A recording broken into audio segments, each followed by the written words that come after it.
El sonido de las campanas de la iglesia San Francisco resonaba por la mañana soleada de domingo cuando estacioné Mitsuru 2010, el mismo que manejo desde hace 15 años y mantengo impecable. Había pasado la madrugada despierto, eligiendo la camisa social azul marino que Marta siempre decía que me quedaba bien, ajustando la corbata que no usaba desde hace meses. Era el bautizo de mi primer nieto, Gabriel, de apenas 6 meses. Yo, Antonio Silva, a los 68 años, finalmente sería abuelo. Cargaba en el bolsillo interno del saco el sobre con 20,000 pesos en efectivo, toda mi reserva de emergencia, que planeaba dar a mi hijo Rafael como regalo por el bautizo. Al final, sé lo difícil que es sostener una familia joven en estos días. Durante 43 años trabajé como técnico en electrónicos, saliendo de casa a las 5 de la mañana y regresando después de las 8 de la noche para darle todo lo que yo nunca tuve. En la puerta de la iglesia, familias sonrientes caminaban hacia la entrada principal. Parejas elegantes cargaban bebés vestidos de blanco, abuelos orgullosos sostenían ramos de flores, niños corrían entre la gente. El aroma de incienso mezclado con el perfume de las flores decorativas creaba esa atmósfera solemne y festiva típica de los domingos de bautizo. Fue entonces que vi a Rafael acercarse, vistiendo un traje gris que nunca había visto. A su lado, Vanessa, mi nuera, sostenía a Gabriel en brazos. El bebé estaba hermoso, todo vestido de blanco, con esos ojos grandes y curiosos que me recordaban a Rafael cuando pequeño. Mi corazón se aceleró de emoción. Finalmente vería a mi nieto de cerca. Finalmente participaría en un momento importante de mi familia. «¡Rafael!», grité, saludando con una sonrisa amplia. «¿Cómo está mi nieto? ¡Qué guapo que se ve!». Pero la expresión en el rostro de mi hijo no era de alegría. Era algo entre vergüenza e irritación. Miró a los lados, como si verificara si alguien estaba observando. Luego se acercó a mí con pasos rápidos y decididos. «Papá, necesito hablar con usted», me dijo, usando ese tono formal que adoptaba siempre que quería crear distancia entre nosotros. «Claro, hijo. Qué bueno verte. ¿Y cómo está mi nietecito?».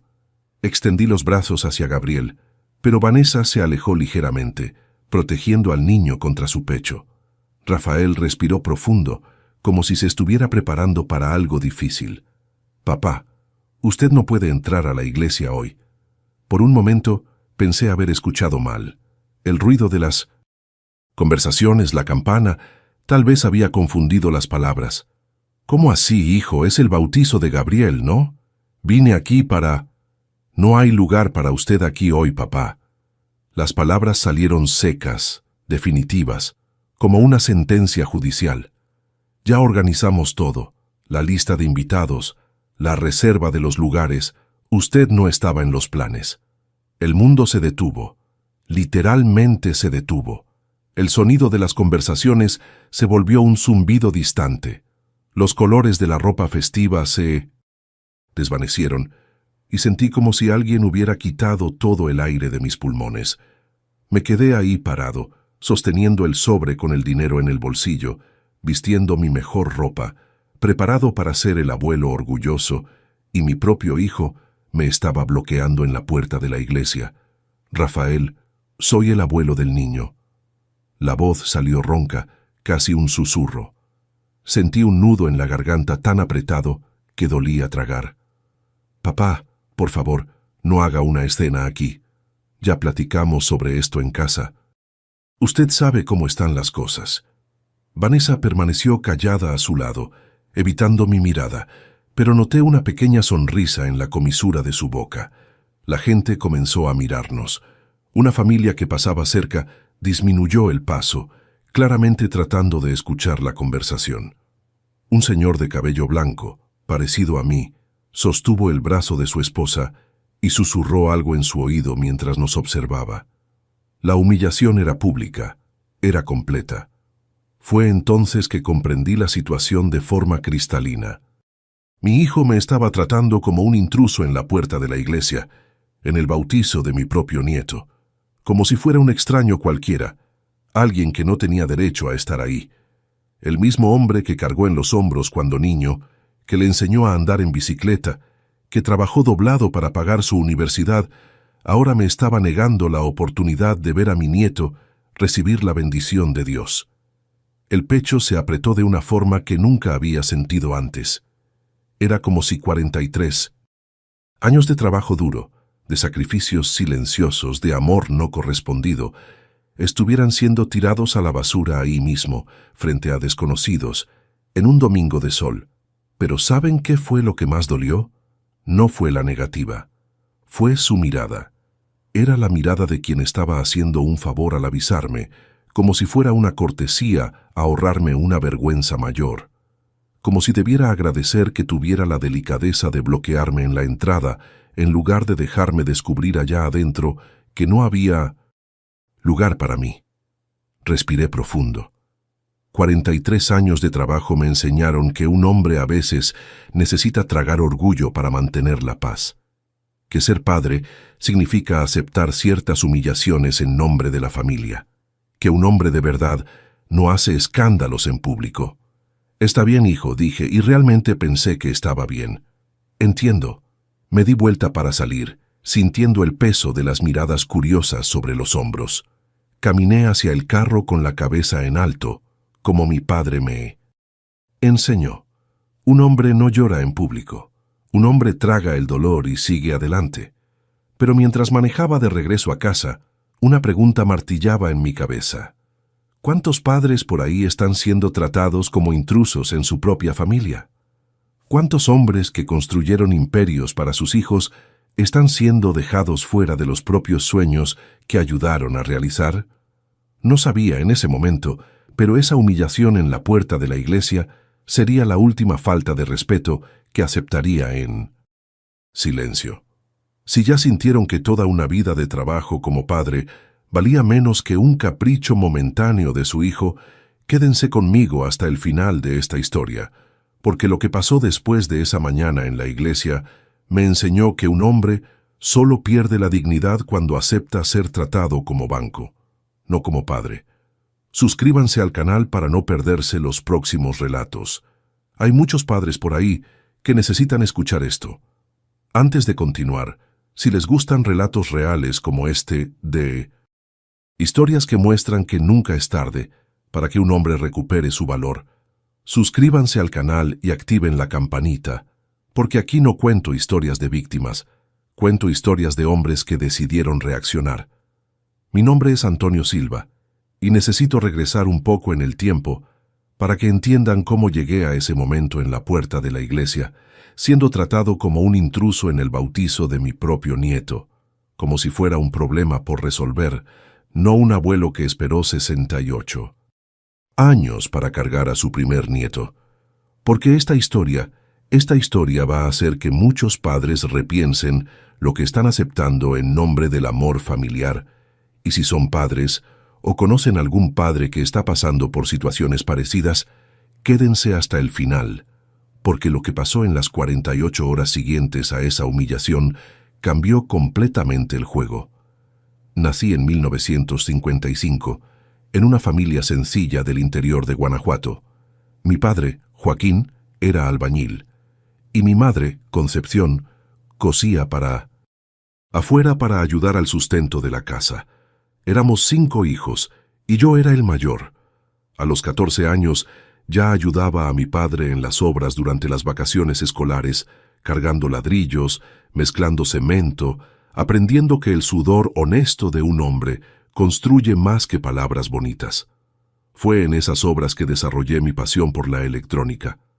Siempre que íbamos a instalar la parte eléctrica de una casa, me quedaba fascinado viendo a los electricistas conectar cables, instalar tableros de luz, hacer que la energía llegara hasta los contactos.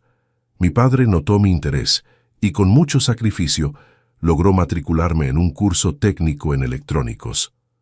Antonio, me dijo el día que firmé la matrícula, la diferencia entre un hombre y un niño es que el hombre construye el futuro con sus propias manos.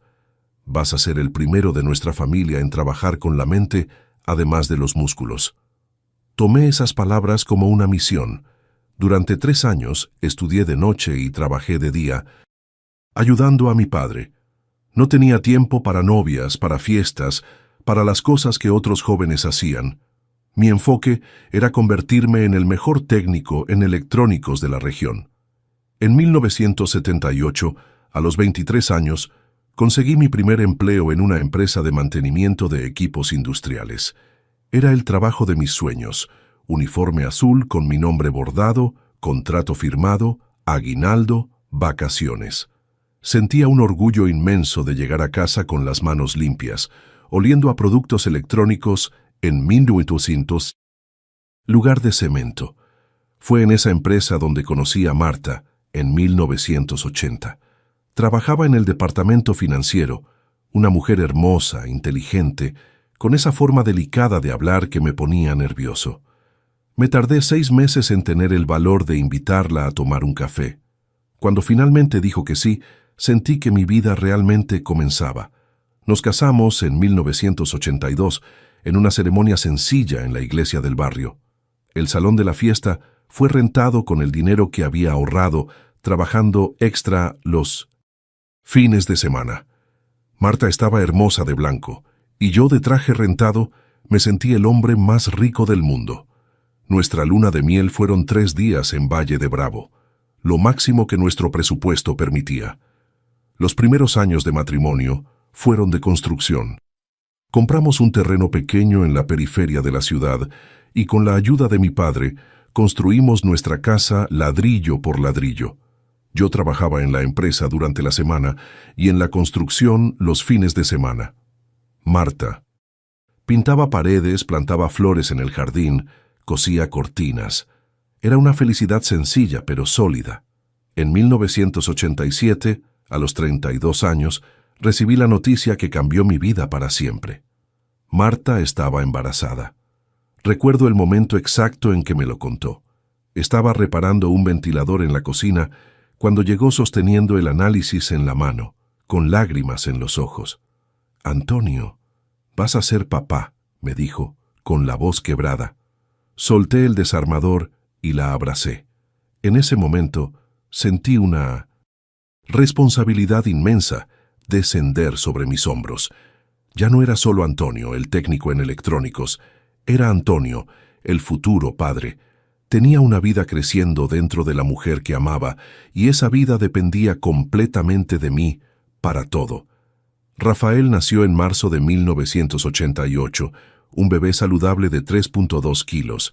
Cuando la enfermera me lo puso en los brazos, sentí algo que nunca había experimentado: un amor incondicional mezclado con un miedo profundo de fallar.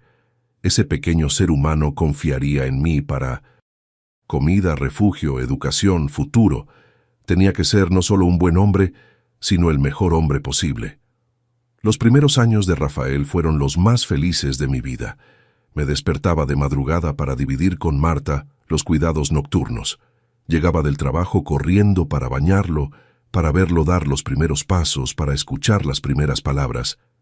«Papá», fue la primera palabra que dijo, a los 8 meses. La grabé en un casete para nunca olvidar. Cuando Rafael cumplió 5 años, tomé una decisión que cambiaría nuestra vida financiera para siempre: renunciar a la empresa y abrir mi propio taller de electrónicos. Marta se preocupó. Después de todo, era un salario fijo que estábamos perdiendo. Pero yo tenía la certeza de que podría ganar más trabajando por mi cuenta. «Marta, quiero darle a nuestro hijo oportunidades que yo nunca tuve: universidad, viajes, opciones. Para eso necesito ganar más que un salario de empleado». Renté un local pequeño en una calle comercial del barrio y comencé a reparar televisiones, radios, equipos de sonido. Trabajaba de las 7 de la mañana a las 10 de la noche, 6 días a la semana. Los domingos eran sagrados para la familia. Llevaba a Rafael al parque, al zoológico, a los juegos del equipo local. El taller prosperó. En 5 años logré contratar 2 empleados y ampliar el espacio. Rafael, que ahora tenía 10 años, adoraba ir al taller conmigo en las vacaciones escolares. Le enseñé los conceptos básicos de electrónica, cómo usar un multímetro, cómo identificar componentes defectuosos. Era curioso, inteligente, hacía preguntas inteligentes. Papá, ¿cómo sabe que ese capacitor está quemado solo de verlo? Experiencia, hijo. Después de 10.000 televisiones reparadas, desarrollas ojo clínico. Eran conversaciones que me llenaban de orgullo. Estaba criando no solo un hijo, sino posiblemente un sucesor. Imaginaba a Rafael graduado en ingeniería electrónica, tal vez expandiendo el taller a una empresa de gran escala. Invertí fuerte en su educación.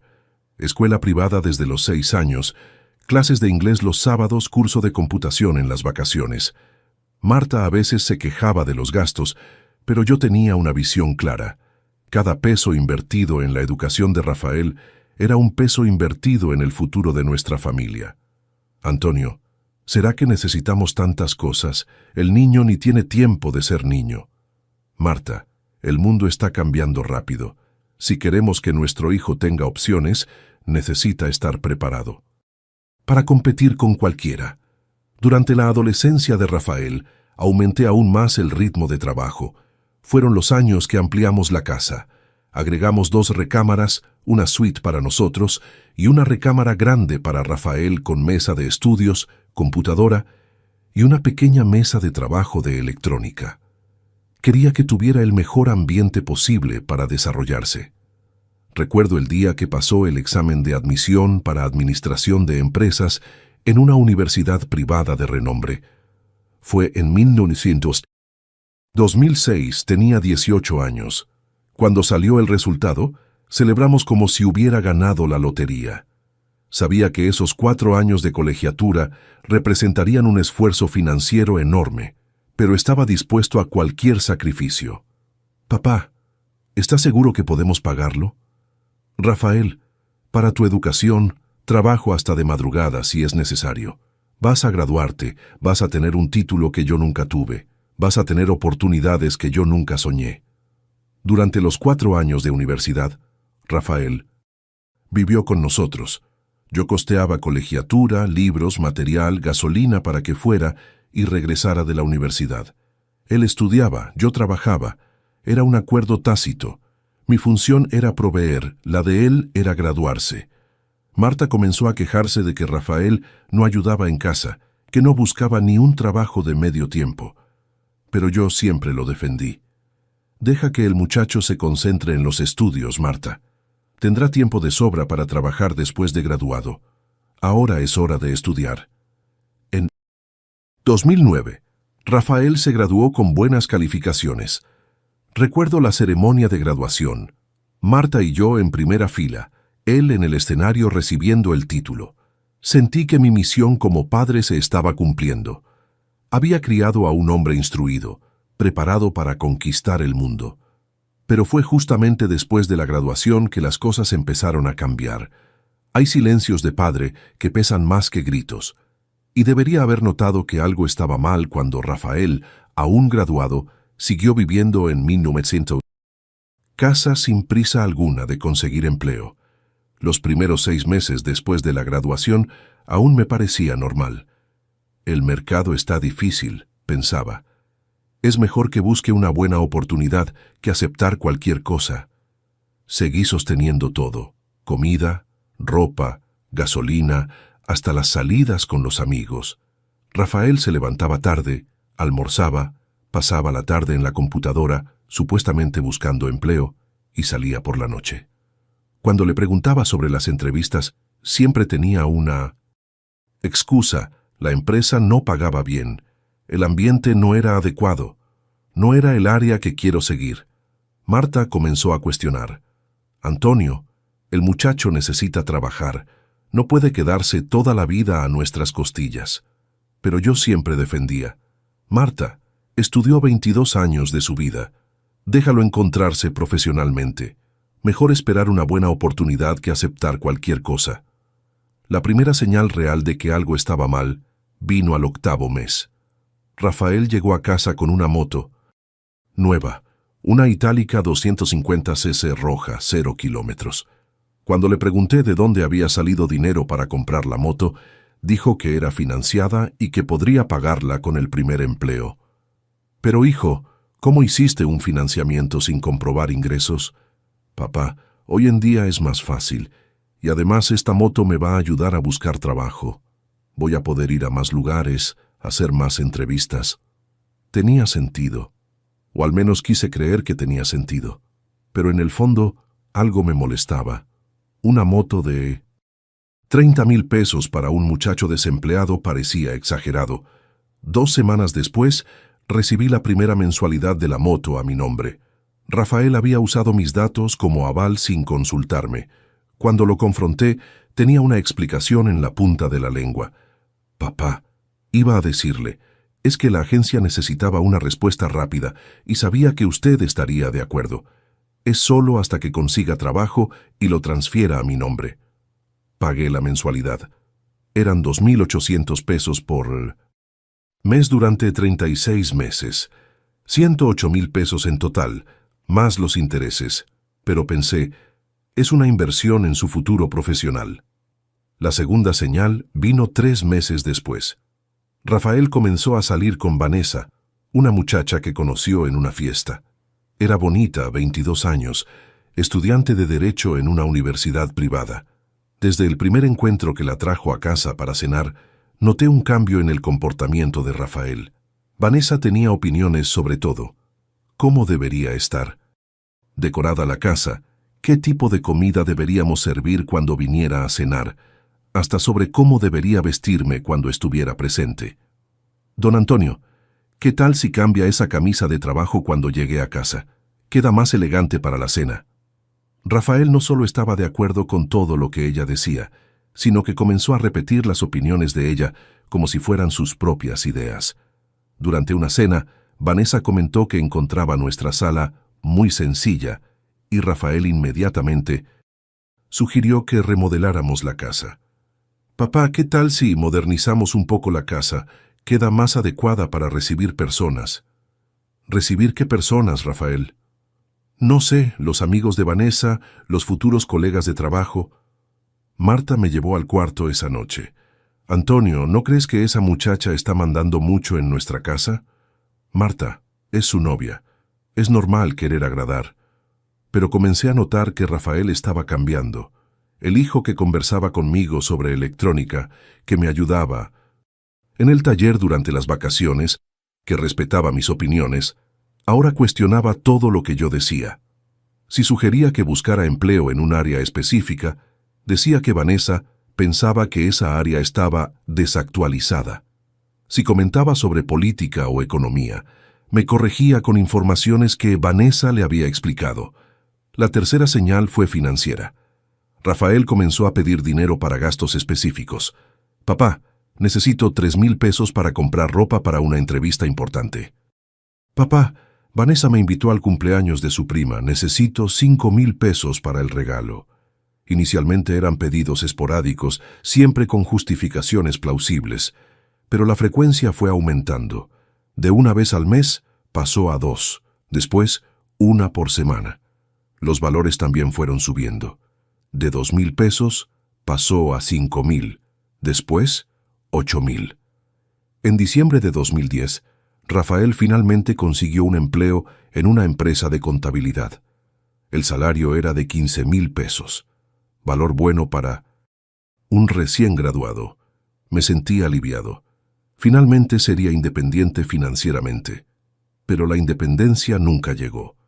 Aún ganando su salario, Rafael siguió pidiendo dinero. Las justificaciones ahora eran otras. Papá, el sueldo apenas cubre los gastos básicos, la mensualidad de la moto, gasolina, comida en el trabajo. Papá, Vanessa está haciendo su tesis. Necesitamos dinero para imprimir y empastar. Comencé a cuestionar. Rafael, si tu sueldo no está cubriendo los gastos, tal vez estés gastando más de la cuenta. Papá, usted no entiende cómo es hoy en día. Todo es más caro, y además, cuando crezca profesionalmente, voy a poder retribuir todo lo que han hecho por mí. Esa frase se volvería un mantra. Cuando crezca profesionalmente, voy a retribuir todo. Siempre era en el futuro. siempre dependiente de un ascenso que estaba casi saliendo, de una oportunidad que estaba siendo analizada, de un aumento que el jefe había prometido para el año que viene. En 2011, Rafael y Vanessa se comprometieron. La fiesta de compromiso fue organizada por Marta y costó 40,000 pesos, dinero que sacamos del ahorro que habíamos comenzado para nuestro retiro. Rafael argumentó que era una inversión en su imagen profesional. Papá, los compañeros de Vanessa son de familias bien estructuradas. Es importante quedar bien para crear una buena impresión.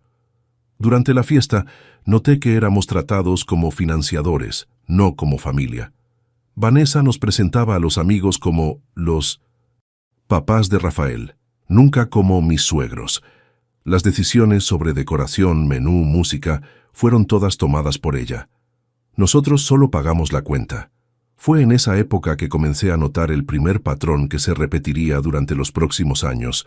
Rafael siempre presentaba gastos como inversiones futuras, nunca como gastos presentes. La moto era inversión profesional, la ropa cara era inversión en la imagen, la fiesta era inversión en la relación. La cuarta señal vino poco después del compromiso. Rafael sugirió que remodeláramos la casa para adecuarla a los estándares de la familia que estaba constituyendo. La remodelación incluía cambiar todos los muebles de la sala, remodelar la cocina, construir una suite más grande y modernizar los baños. Papá, ahora que me voy a casar, necesito tener condiciones para recibir a la familia de Vanessa adecuadamente. El presupuesto de la remodelación era de 300,000 pesos. Tendríamos que vender un terreno que había comprado años antes como inversión para el retiro. Rafael, ese terreno es nuestra reserva para el futuro. Papá, casa propia es inversión. Además, después de que me case y tenga estabilidad, puedo ayudarles a recuperar ese dinero. Marta estaba en contra de la remodelación, pero Rafael insistía que era necesario para el futuro de la familia. Vanessa reforzaba el argumento diciendo que una casa bien presentada valoriza toda la familia. Terminé cediendo. Vendimos el terreno e hicimos la remodelación completa. Durante 3 meses nuestra casa se volvió una obra. Rafael y Vanessa supervisaban cada detalle, cambiaban decisiones a la mitad del proceso, siempre para opciones más caras, y trataban a los albañiles como si fueran los patrones de la obra. Cuando la remodelación quedó lista, nuestra casa realmente estaba hermosa, moderna, elegante, adecuada para recibir cualquier familia. Pero nuestra reserva financiera había desaparecido completamente. La quinta señal fue la boda. Rafael y Vanessa querían una fiesta para 200 invitados en uno de los mejores salones de la ciudad. El presupuesto inicial era de 200,000 pesos.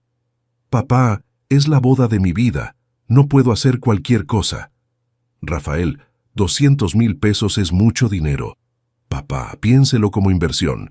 Voy a invitar jefes, compañeros importantes, personas que pueden abrir puertas en mi carrera. Nuevamente, la boda era presentada como inversión profesional, no como fiesta personal. Para conseguir los 200,000 pesos, tuve que hacer un préstamo en el banco usando el taller como garantía. Sería pagado en 24 cuotas de 12,000 pesos cada una, casi la mitad de mis ingresos mensuales. Pero durante la planificación de la boda, el presupuesto fue aumentando. Vanessa descubrió que el vestido de sus sueños costaba otros 15,000 pesos. Rafael decidió que necesitaban una luna de miel adecuada.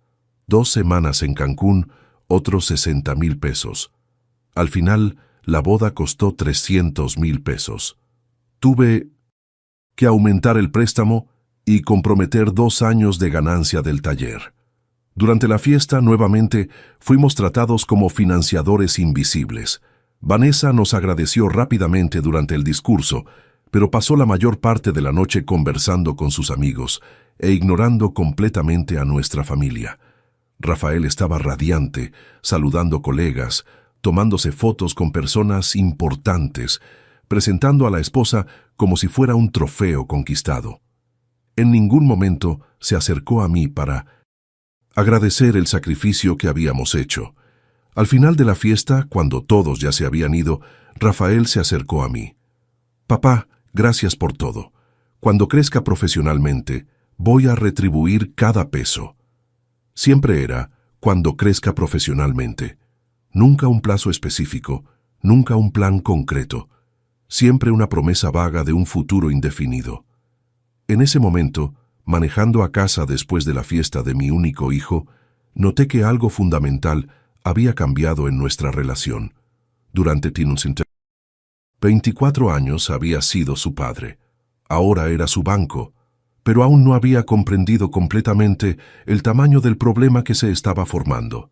Existe una soledad específica de hombre que crió hijos que después se volvieron extraños. Es una soledad que viene acompañada de una pregunta que martillaba en mi cabeza todas las noches. ¿En qué momento dejé de ser padre para ser solo un proveedor? Después de la boda, Rafael y Vanessa se mudaron a un departamento rentado a 3 kilómetros de nuestra casa. Inicialmente pensé que finalmente tendríamos nuestra independencia de vuelta. Marta y yo podríamos volver a ser solo una pareja, sin la presencia constante de pedidos financieros y opiniones no solicitadas sobre cómo deberíamos vivir. Pero la distancia física no trajo distancia financiera. En realidad, trajo lo contrario. Los pedidos de dinero se intensificaron y se volvieron más sofisticados. Rafael ya no pedía dinero para gastos personales. Ahora pedía para inversiones en el futuro de la familia joven. El lenguaje había cambiado, pero la esencia permanecía igual. Yo seguía pagando por la vida adulta de él. El primer pedido vino 2 semanas después de la luna de miel. «Papá, el departamento vino sin muebles. Necesitamos comprar lo básico: refrigerador, estufa, sofá, cama. Es una inversión que va a durar años». Lo básico costó 90,000 pesos, todo financiado a mi nombre, porque Rafael estaba estableciendo su historial crediticio, y sería más fácil transferir las mensualidades a él una vez que la situación profesional se estabilizara. 2 meses después, fue el turno del coche. «Papá, no se puede vivir una familia solo con moto. Necesitamos un carro para tener seguridad, especialmente cuando tengamos hijos». El carro era un Tsuru seminuevo 2008 que costó 190,000 pesos, nuevamente financiado a mi nombre. Es solo hasta que logre comprobar ingresos suficientes para transferir el financiamiento. En 6 meses de matrimonio, Rafael había acumulado casi 300,000 pesos en deudas a mi nombre, pero siempre con la promesa de que, en cuanto la situación profesional se consolide, asumo todo. Lo que más me lastimaba no eran los valores en sí, era la forma como se hacían los pedidos. Rafael nunca pedía como un favor, pedía como un derecho, como si yo tuviera la obligación de financiar la vida adulta de él porque era mi hijo. «Papá, necesito hablar contigo». Siempre comenzaba así. Nunca, «Papá, ¿puedes ayudarme?», o «Papá, ¿será posible?». Siempre era «necesito hablar contigo», como si fuera una comunicación formal sobre una decisión ya tomada. Durante esas conversaciones, Rafael presentaba hojas de cálculo, cálculos, justificaciones técnicas. Se había vuelto un especialista en transformar gastos personales en necesidades familiares urgentes. «Papá, mira aquí los números. Si financiamos este refrigerador en 18 pagos, queda solo en 1,500 pesos por mes. Es menos de lo que usted gasta en comida durante el mes». La comparación siempre era con gastos míos menores, nunca con el impacto total en el presupuesto familiar. 1,500 pesos del refrigerador, más 1,800 del sofá, más 3,000 del carro, más 2,800 de la moto. Al final del mes, eran 9,100 pesos solo de mensualidades para sostener la vida adulta de mi hijo. Marta comenzó a cuestionar. «Antonio, así nunca vamos a lograr jubilarnos. Nuestro dinero está todo comprometido con las cosas de Rafael». «Marta, es una fase. Cuando se establezca profesionalmente, las cosas van a mejorar. Pero en el fondo sabía que me estaba mintiendo. Rafael ganaba 15,000 pesos. Aun si doblara el salario, aún no sería suficiente para asumir todas las deudas que estaba acumulando a mi nombre. La explotación emocional era aún más sutil que la financiera. Rafael había desarrollado una técnica refinada de hacerme sentir culpable siempre que cuestionaba algún gasto. Papá, pensé que usted estaría feliz de ayudarme a constituir familia. Papá, después de todo lo que usted invirtió en mi educación, no tendría sentido dejarme fracasar ahora por falta de estructura. Papá, Vanessa viene de una familia que siempre apoyó a los hijos. Ella no entiende por qué usted está creando dificultades. La última frase era particularmente eficaz. Rafael usaba a Vanessa como patrón de comparación siempre que yo dudaba sobre algún gasto. Los papás de ella siempre apoyaban. Los papás de ella nunca creaban problemas. Los papás de ella entendían que invertir en los hijos es natural. Lo que Rafael no mencionaba es que los padres de Vanessa tenían una situación financiera muy superior a la nuestra. El papá de ella era abogado establecido, la mamá tenía una clínica de fisioterapia. Ellos podían apoyar a los hijos sin comprometer su propio retiro. Pero no tenía valor de explicar eso a Rafael. No quería parecer inferior a los suegros. No quería que pensara que era un padre menos dedicado. Esa es una de las particularidades de la soledad masculina. Nosotros, los hombres, no sabemos pedir ayuda. Durante 40 años fui enseñado que un hombre resuelve sus propios problemas, que un hombre provee para la familia, que un hombre no demuestra debilidad. Cuando noté que estaba siendo explotado financieramente por mi propio hijo, no tenía a nadie con quien conversar. No podía hablar con amigos porque sería humillante admitir que estaba siendo manipulado. No podía hablar con colegas de trabajo porque parecería que me estaba quejando del propio hijo. No podía hablar ni siquiera con Marta, porque ella ya había expresado varias veces su preocupación y yo siempre la había contradicho. La soledad de un padre explotado es diferente de cualquier otra soledad. Es una soledad que viene acompañada de vergüenza. Vergüenza de haber criado un hijo que se volvió un explotador. Vergüenza de no haber notado las señales antes. Vergüenza de seguir siendo manipulado aún después de notar lo que estaba pasando.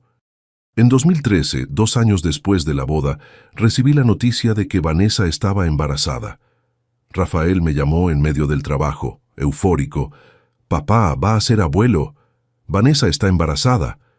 Mi primera reacción fue de alegría genuina. Finalmente sería abuelo. Finalmente tendría un nieto para cargar en brazos, para enseñar electrónica, para transmitir los conocimientos que aprendí durante décadas. Pero la alegría duró exactamente hasta que Rafael continuó hablando. «Papá, vamos a necesitar prepararnos financieramente. Los bebés dan muchos gastos, cuna, carriola, ropa, pañales». Hasta la noticia del embarazo de mi nieto se había vuelto una oportunidad para más pedidos financieros. Durante los 9 meses de embarazo de Vanessa, gasté 75,000 pesos en preparativos para el bebé. Cuarto completo, carriola importada, ropa de marca, monitor de bebé, asiento para carro. Todo necesario para la seguridad y bienestar de mi nieto. Gabriel nació en marzo de 2014. Fue uno de los días más felices de mi vida. Cuando la enfermera me dejó cargarlo por primera vez, sentí el mismo amor incondicional que había sentido cuando nació Rafael. Era mi nieto. Era la continuación de nuestra familia. Pero rápidamente noté que mi acceso a Gabriel sería controlado. Rafael y Vanessa establecieron horarios de visita, como si yo fuera una visita, no el abuelo. Podría ver al bebé 2 veces por semana, siempre con horario acordado, siempre supervisado por ellos. «Papá, es que el bebé tiene rutina, no puede tener mucha visita porque interfiere con el sueño». Cuando cuestioné por qué los papás de Vanessa podían visitar cuando quisieran, la respuesta fue: «Ellos entienden mejor de niños. La mamá de Vanessa es más cuidadosa». Siempre era la misma dinámica. Yo pagaba las cuentas, pero ellos tomaban las decisiones. Los gastos con Gabriel se volvieron una fuente constante de pedidos. Pañales, leche en polvo, ropa, consultas médicas, vacunas particulares. Rafael presentaba todo como necesidad urgente para la salud del bebé, algo que ningún abuelo responsable rechazaría. Papá, el pediatra recomendó estas vacunas particulares. Son más seguras que las del Seguro Social. Solo cuestan 5,000 pesos. ¿Cómo cuestionar gastos con la salud de mi nieto? ¿Cómo parecer un abuelo no dedicado por dudar en pagar vacunas? Rafael había encontrado la palanca emocional perfecta, usar el amor que sentía por Gabriel para justificar cualquier gasto. Fue durante ese periodo que comencé a tener problemas de salud. La presión arterial subió. Comencé a tener insomnios. Desarrollé gastritis. El médico dijo que era estrés, pero yo sabía que era más que eso. Era el peso de cargar financieramente dos familias con los ingresos de una. Marta comenzó a trabajar como secretaria en una clínica para ayudar en el presupuesto doméstico.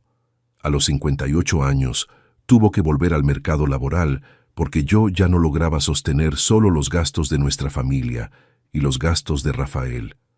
Antonio, esto no está bien.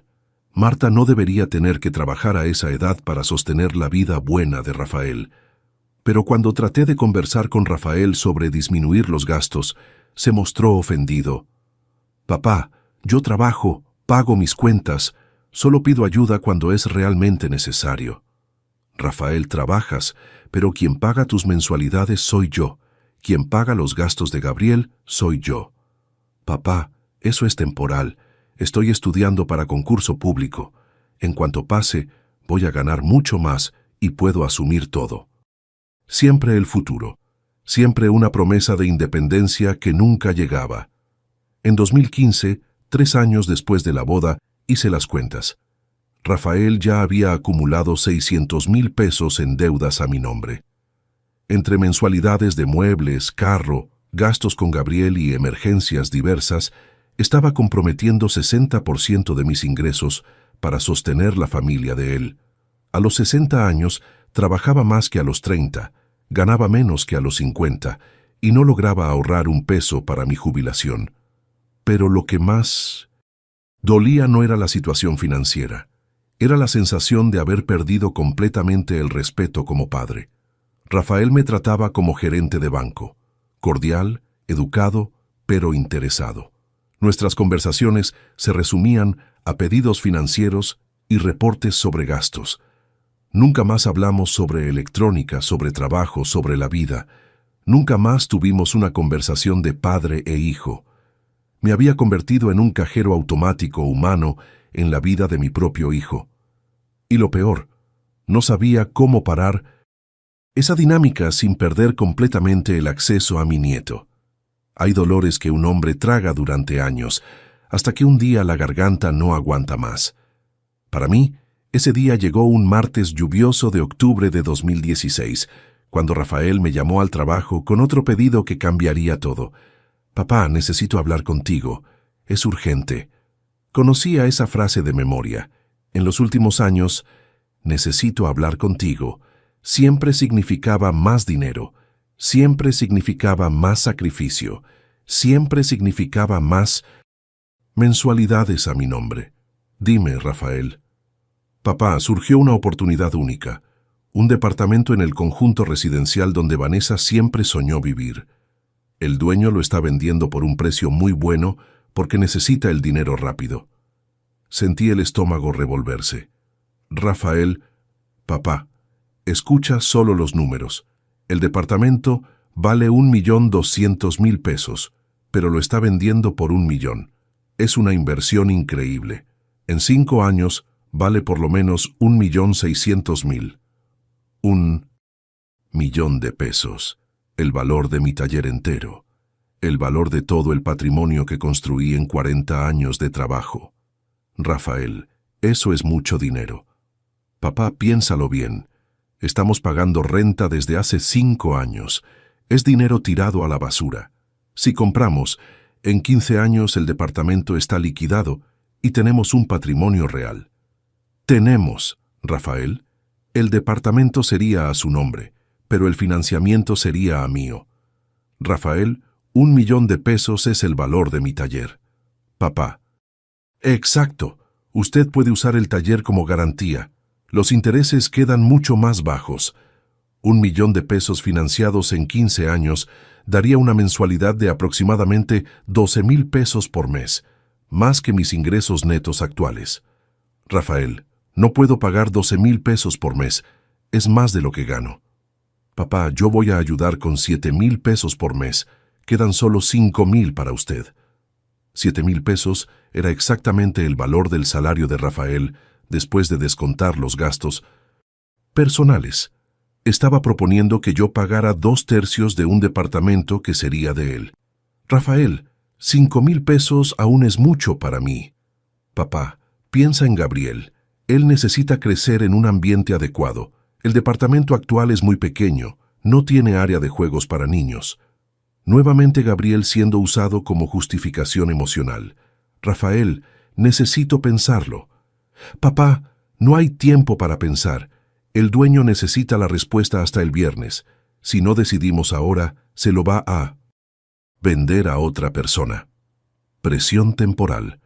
Otra técnica de manipulación que Rafael había perfeccionado a lo largo de los años.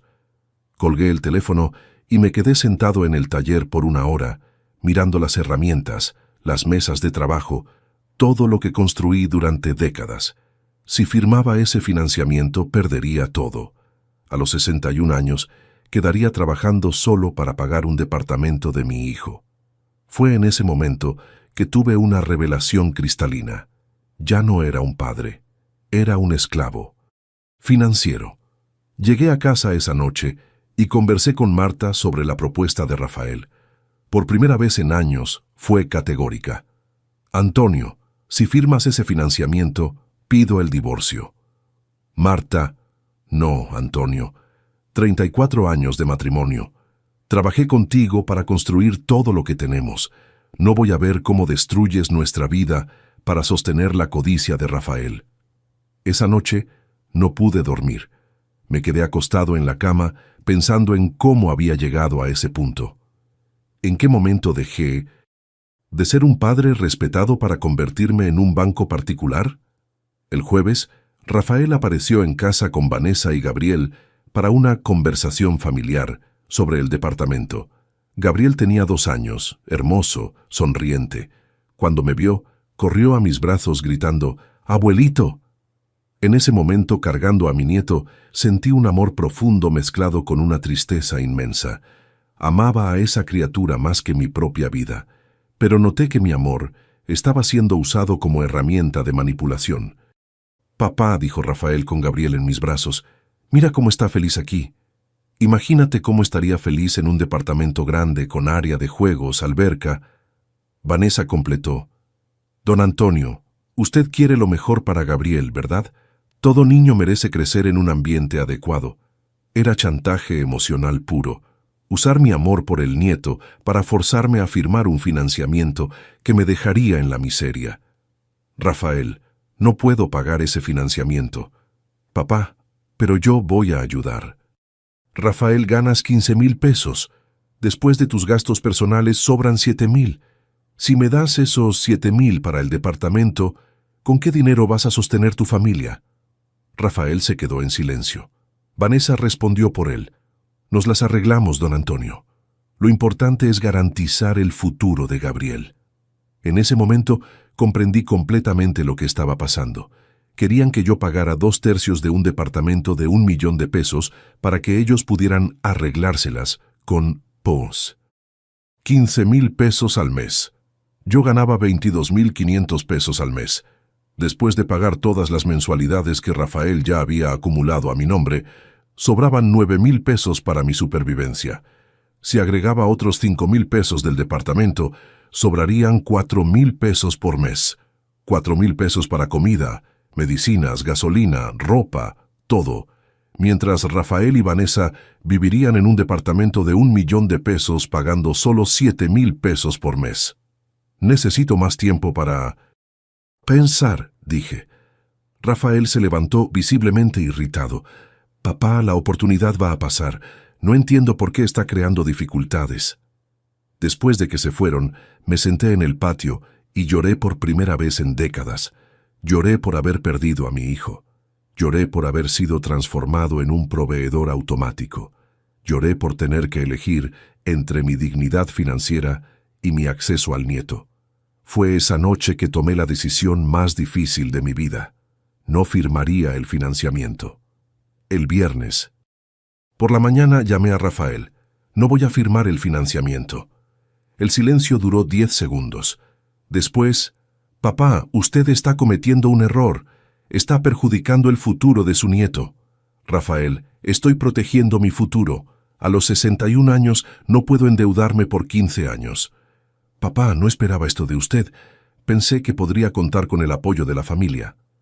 Colgué el teléfono con la sensación de haber tomado la primera decisión sensata de los últimos 5 años, pero sabía que las consecuencias vendrían rápidamente. Y vinieron. Rafael dejó de llamarme. Las visitas a Gabriel fueron canceladas. Cuando llamaba, Vanessa contestaba y decía que Rafael estaba ocupado o que Gabriel estaba durmiendo. Durante 3 meses fui completamente aislado de mi familia. No podía ver a mi nieto, no hablaba con mi hijo, no participaba en ningún evento familiar.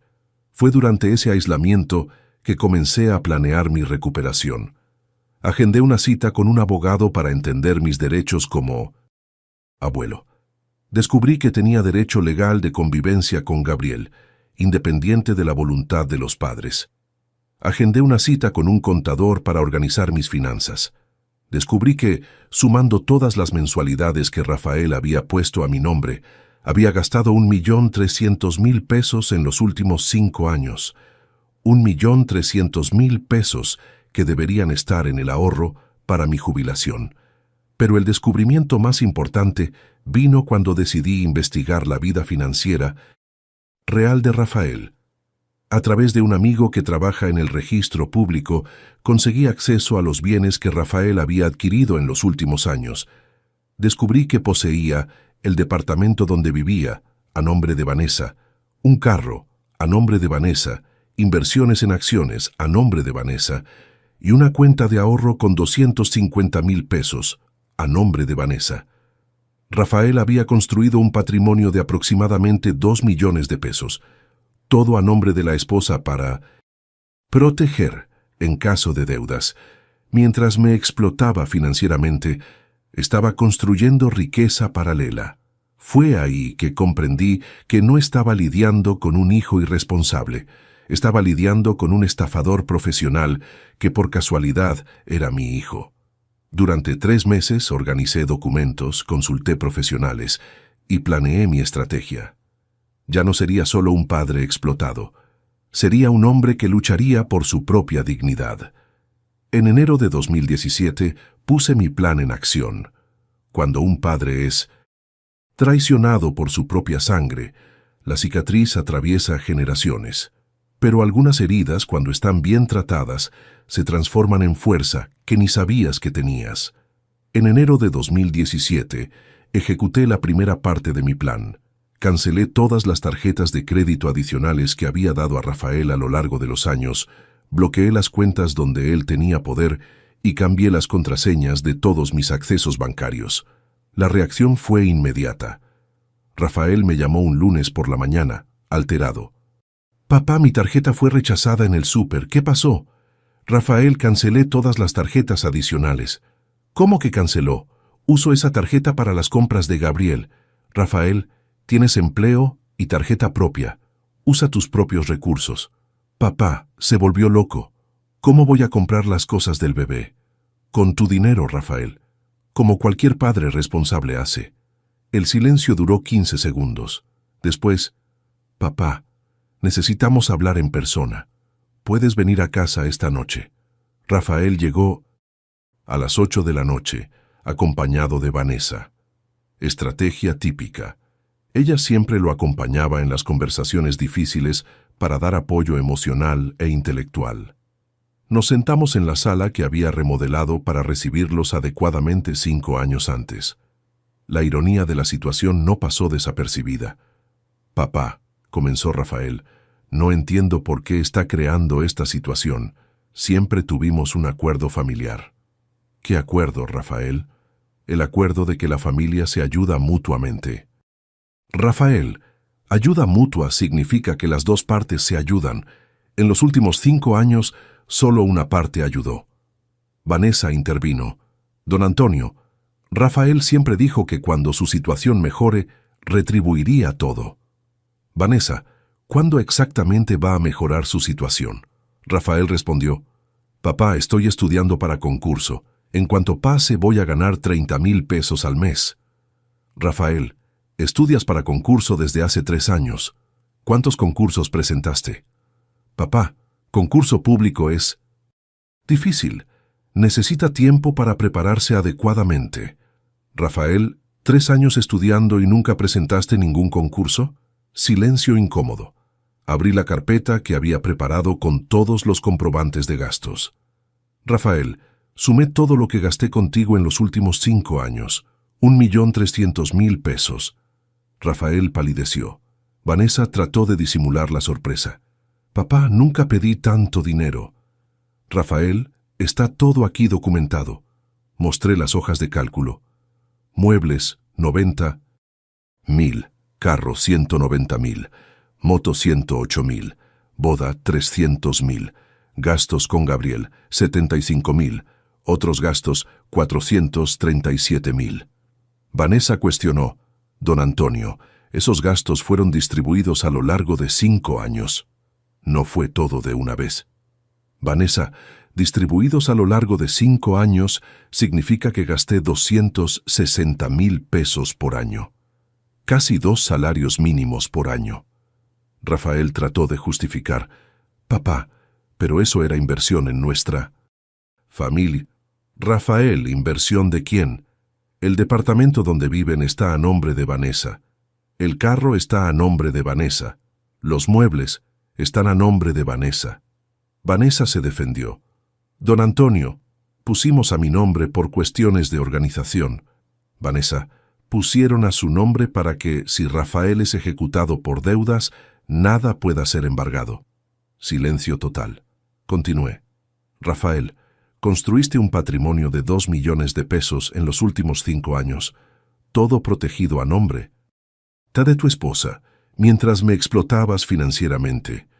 Rafael se puso rojo. Papá, ¿cómo sabe esa información?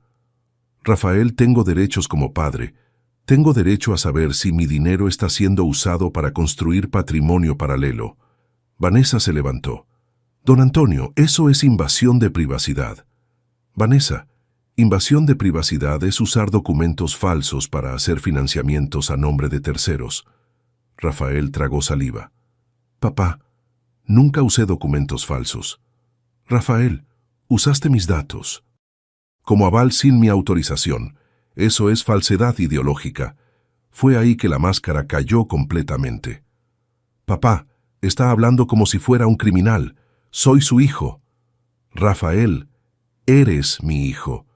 Pero también eres un criminal. Usar documentos de terceros sin autorización es delito. Vanessa trató de calmar. Don Antonio, esta conversación se está poniendo muy pesada.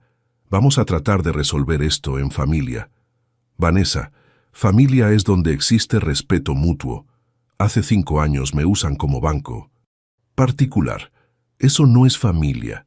Eso es explotación. Rafael se levantó nervioso. Papá, si sigue con esa actitud, va a perder al hijo y al nieto.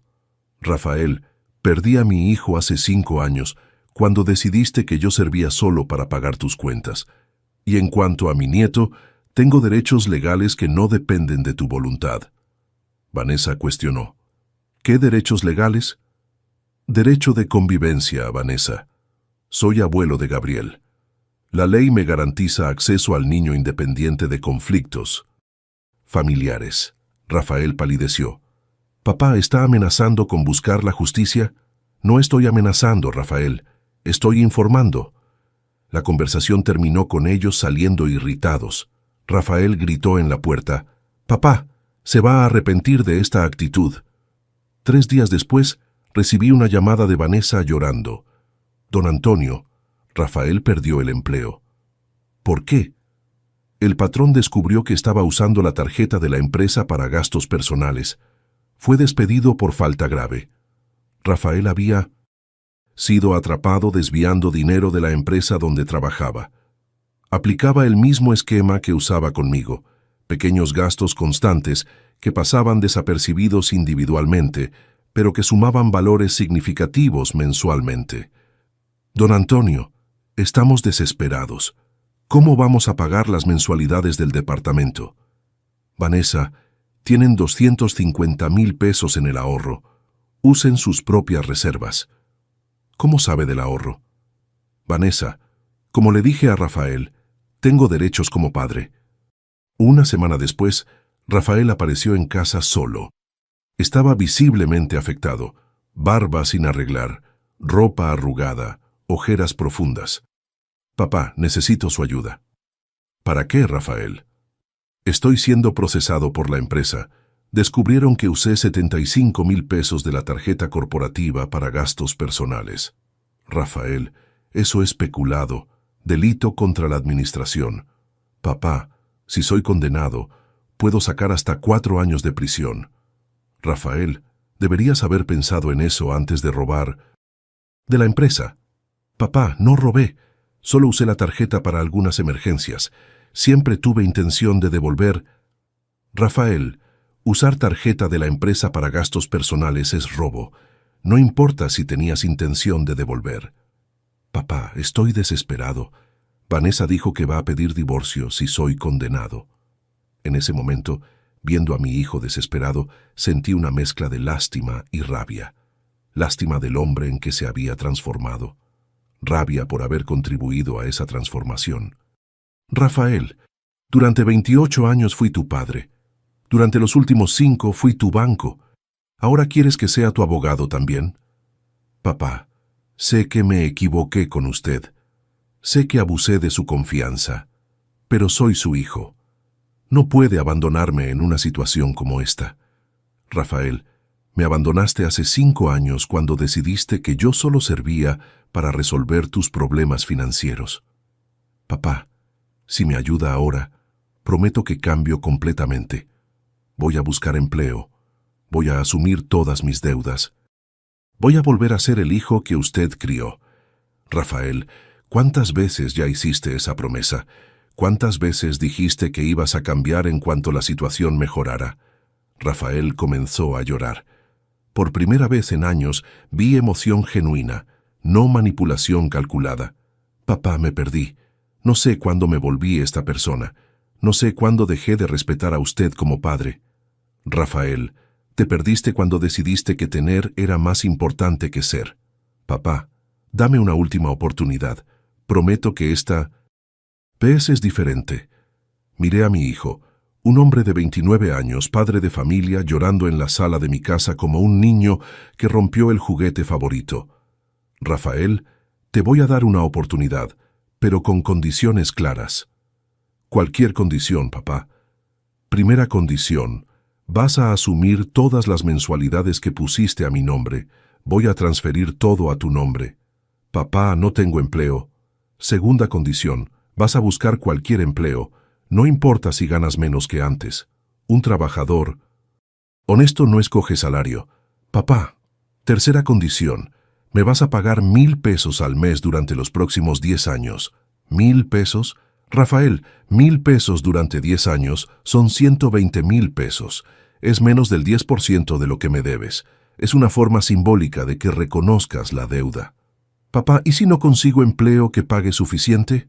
Rafael, entonces vendes los bienes que están a nombre de Vanessa y usas el dinero para liquidar tus deudas.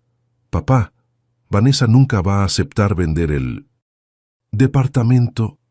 Rafael, entonces eliges, o asumes tus responsabilidades como hombre, o sigues siendo sostenido por la esposa. Rafael se quedó en silencio por 5 minutos. Después, papá, acepto las condiciones. Rafael, una última cosa. Quiero ver a mi nieto una vez por semana, sin supervisión, sin horario acordado.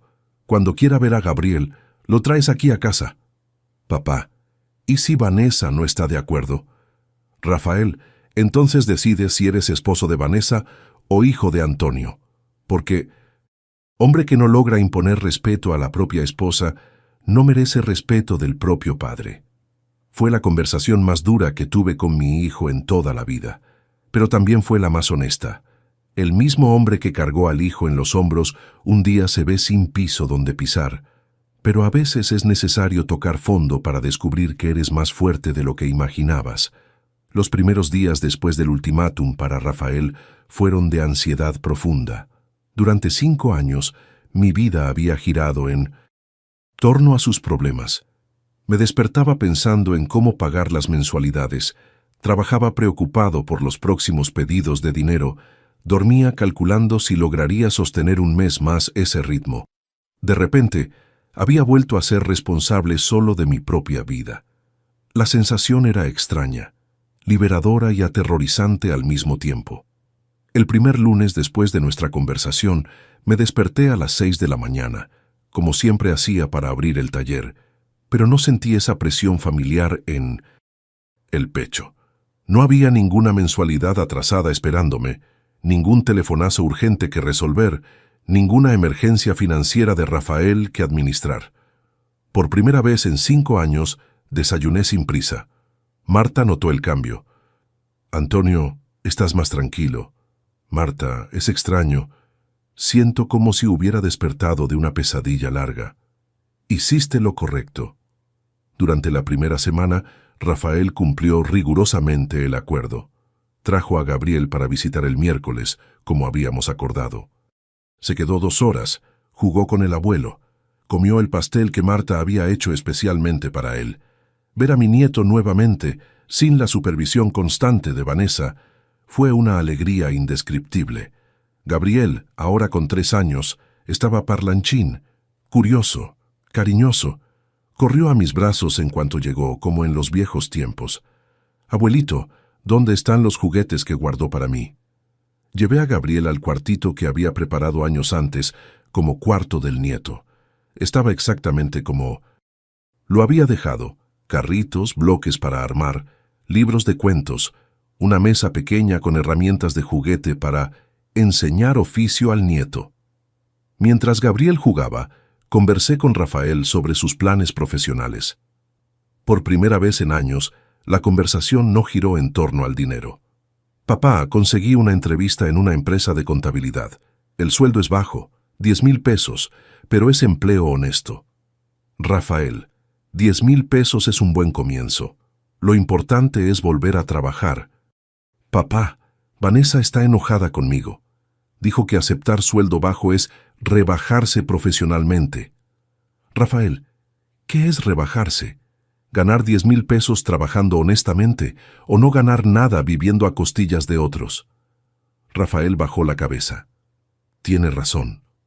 Durante el segundo mes, Rafael consiguió el empleo en la empresa de contabilidad. El sueldo realmente era bajo para un administrador graduado, pero era trabajo digno.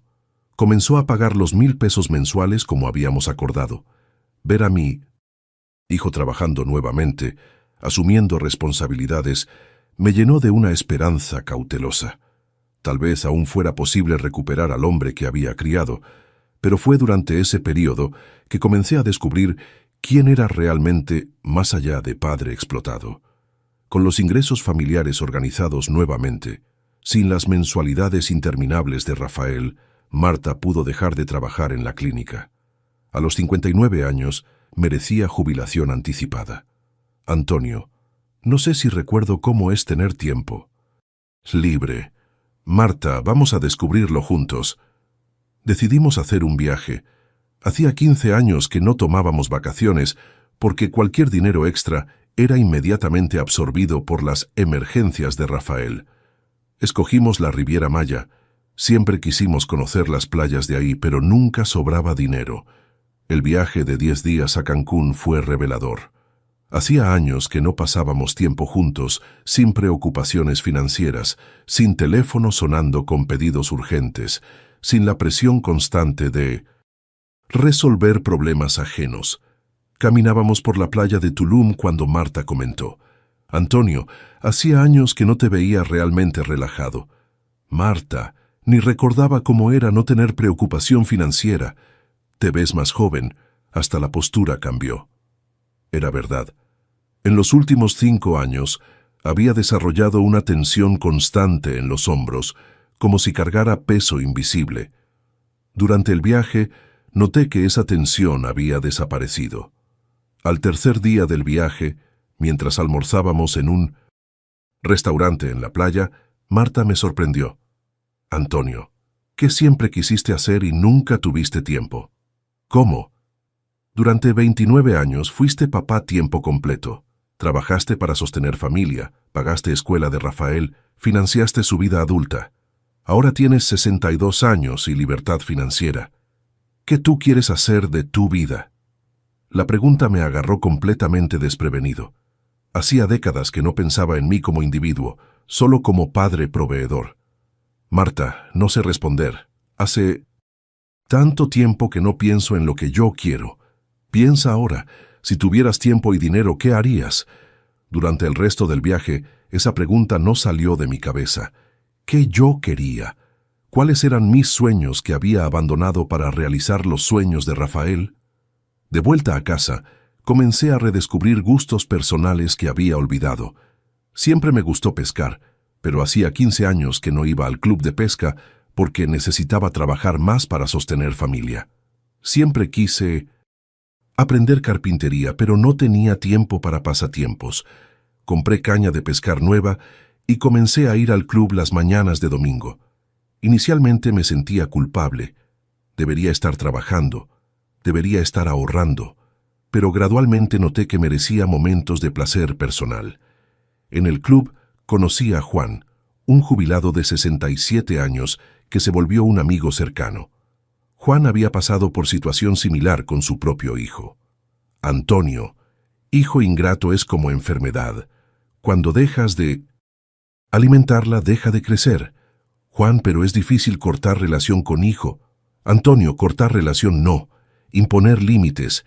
Hijo que respeta límites se vuelve adulto responsable. Hijo que no respeta se vuelve eterno parásito». Las conversaciones con Juan me ayudaron a comprender que mi situación no era única. Muchos hombres de nuestra generación enfrentaron hijos explotadores. La diferencia es que algunos reaccionaron a tiempo. Otros se dejaron explotar hasta la muerte.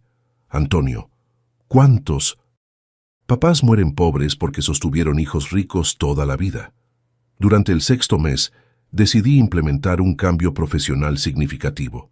Durante 40 años, trabajé 6 días a la semana, 12 horas por día.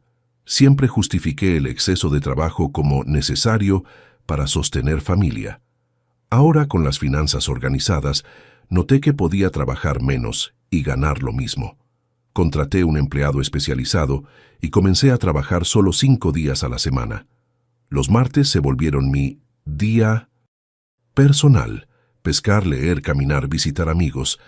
Inicialmente me sentía culpable por perder día de trabajo, pero rápidamente noté que estaba más productivo en los 4 días restantes. Fue durante uno de esos martes que decidí aprender carpintería. Me inscribí en un curso para principiantes en una escuela técnica cercana. A los 62 años volví a ser estudiante. La sensación de aprender algo nuevo, de desarrollar habilidad manual diferente, de crear objetos con las propias manos, era revitalizante. Durante décadas mi trabajo se había resumido a reparar equipos electrónicos, trabajo técnico pero repetitivo. La carpintería era diferente. Cada pieza era única, cada proyecto era creativo, cada acabado era expresión personal. En 3 meses de curso construí una mesa de centro para nuestra sala. Cuando Marta vio el resultado, lloró de emoción. «Antonio, está preciosa. Tienes talento para esto». La mesa representaba más que mueble. Representaba recuperación de mi identidad, más allá del papel de padre explotado. Durante el 8º mes, Rafael trajo a Gabriel para la visita semanal y notó la mesa que había construido. «Papá, ¿usted hizo esa mesa?» «Sí, Rafael. Estoy aprendiendo carpintería». «Quedó muy bonita. No sabía que usted tenía esa habilidad». «Rafael, yo tampoco sabía, lo descubrí a los 62 años». Gabriel quedó fascinado con la mesa. «Abuelito, ¿Puede enseñarme a hacer mesa también? Gabriel, cuando crezcas un poco más el abuelito te enseña. Fue en ese momento que noté algo importante. Estaba creando recuerdos positivos con mi nieto basados en mis intereses, no solo atendiendo demandas financieras de su familia. Durante el 10º mes, tuve una conversación importante con Rafael. Estaba cumpliendo rigurosamente el acuerdo. Pagaba los 1,000 pesos mensuales. Traía a Gabriel para visitas semanales. Había asumido todas las mensualidades a su propio nombre. Papá, quiero agradecerle. ¿Por qué, Rafael? Por haberme forzado a crecer.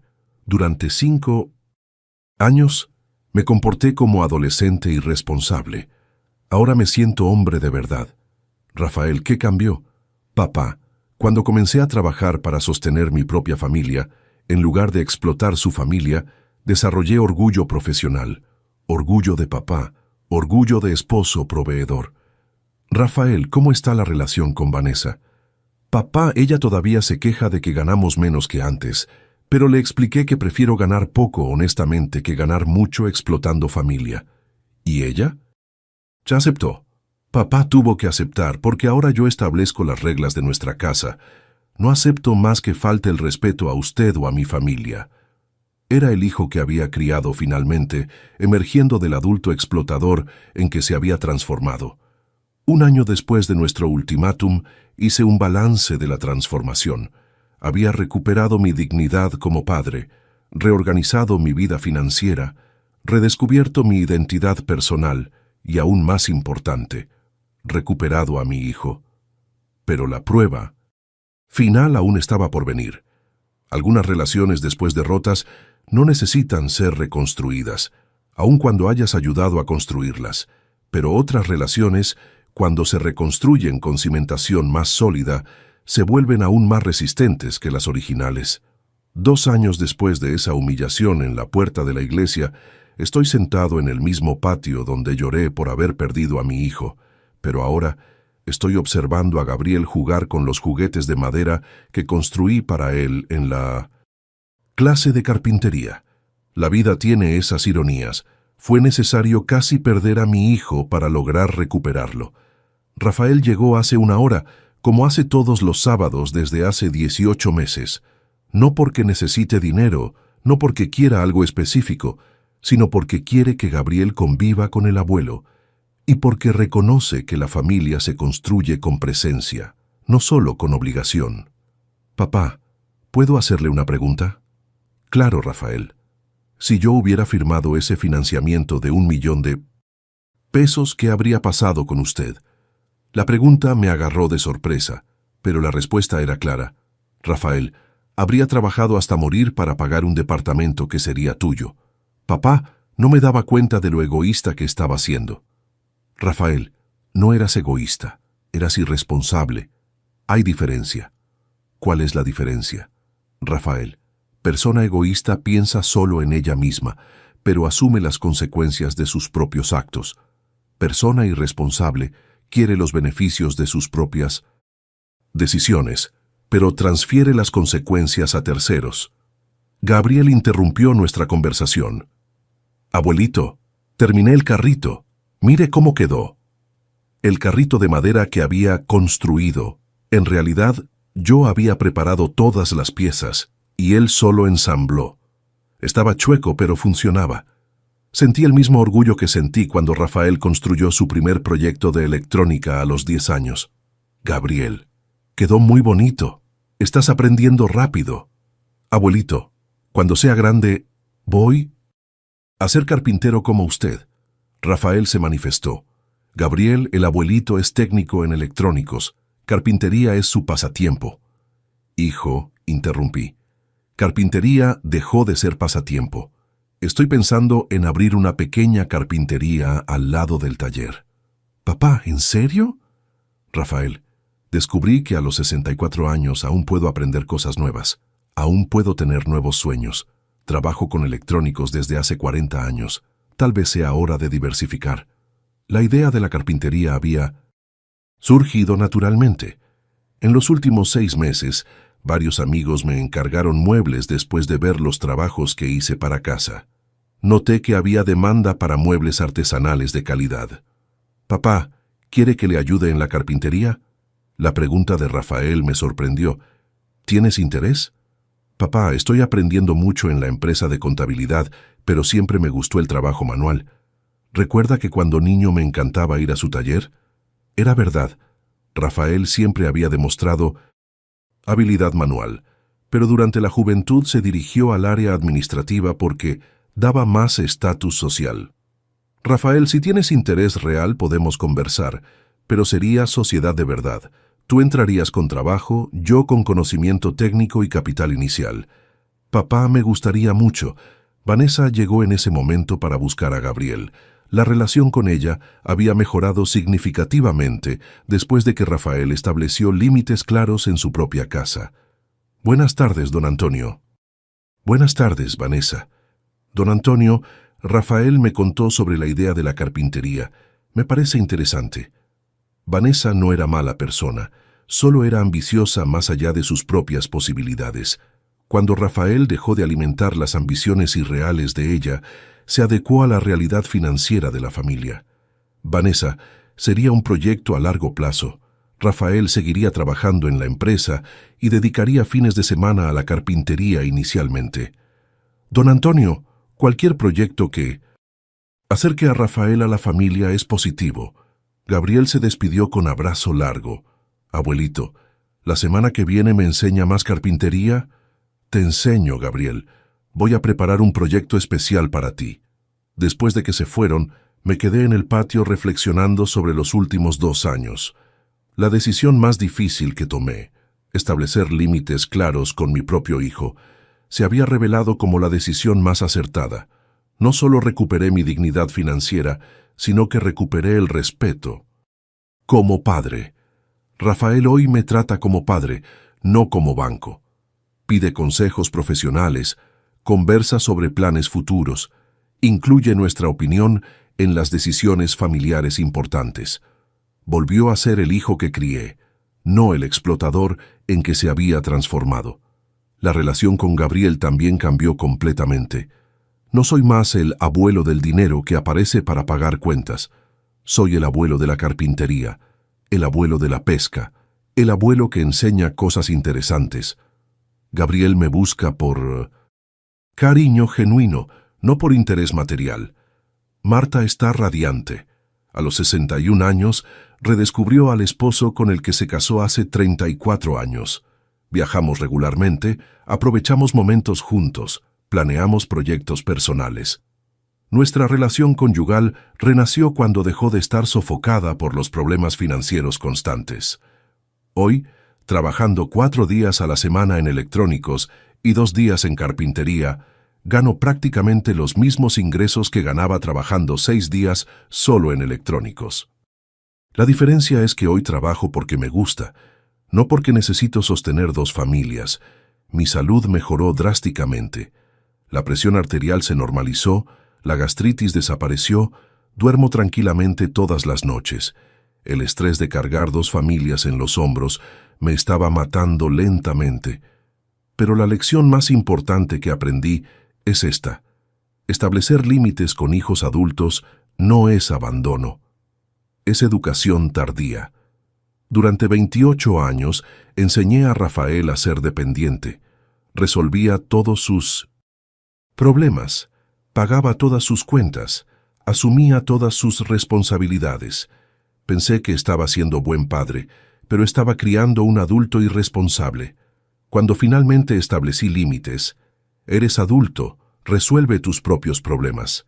Rafael fue forzado a crecer realmente. Desarrolló responsabilidad, madurez, orgullo profesional. Hoy me agradece por los límites que establecí. «Papá, usted me transformó en hombre de verdad cuando me forzó a asumir mis responsabilidades». La segunda lección: nunca es tarde para que un hombre recupere su dignidad. A los 62 años me sentía un fracaso como padre y como hombre. Había perdido el respeto del hijo, comprometido mi jubilación, sacrificado mi salud para sostener ingratitud. A los 64 años me siento realizado como padre y como hombre.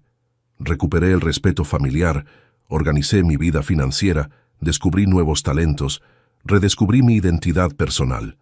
La edad no es impedimento para el cambio, es solo excusa para quien no tiene valor de cambiar. La tercera lección: la familia verdadera se construye con respeto mutuo, no con chantaje emocional. Durante 5 años, Rafael usó mi amor por él y por Gabriel como herramienta de manipulación. Si usted no paga, va a perjudicar a su nieto. Si usted no ayuda, va a perder al hijo. Cuando jugué al farol, prefiero perder hijo explotador que seguir siendo padre explotado, descubrí que el amor verdadero permaneció. Rafael me respetó más cuando establecí límites, no menos. Gabriel me ama más ahora que soy abuelo presente, no abuelo financiador. Familia que depende de chantaje emocional para funcionar no es familia, es extorsión disfrazada de amor. La cuarta lección: todo hombre necesita propósito más allá de ser proveedor. Durante décadas, mi identidad se resumía a trabajar para sostener familia. Era técnico en electrónicos porque daba dinero para educar a Rafael.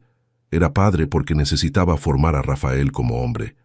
Cuando Rafael se volvió adulto explotador, perdí completamente mi propósito de vida. No sabía más quién era más allá de cajero automático humano. La carpintería me devolvió identidad personal. Descubrí que tengo talentos más allá de la obligación profesional. Tengo intereses más allá de la responsabilidad familiar. Tengo sueños más allá del sacrificio paterno. Todo hombre, especialmente después de los 60 años, necesita redescubrir quién es más allá de los papeles sociales que desempeña. Hoy, mirando hacia atrás, agradezco por esa humillación en la puerta de la iglesia. Fue necesario tocar el fondo de la dignidad paterna para encontrar fuerza para reaccionar. Si esa mañana no hubiera pasado, probablemente aún estaría pagando financiamientos interminables para sostener un departamento de Rafael, trabajando hasta morir para mantener un estándar de vida que no era mío. La humillación me liberó. El dolor me fortaleció. La decisión difícil me devolvió la vida. Para ustedes que están escuchando esta historia, quiero dejar una pregunta. ¿Cuántas humillaciones están tragando en nombre del amor familiar? ¿Cuántos sacrificios están haciendo para sostener la irresponsabilidad de hijos adultos? Establecer límites no es egoísmo, es necesidad. Hijo que respeta límite se vuelve adulto responsable. Hijo que no respeta límite se vuelve parásito eterno. Nunca es tarde para que un hombre recupere su dignidad. Nunca es tarde para enseñar respeto a los propios hijos. Nunca es tarde para redescubrir quién eres más allá de proveedor automático.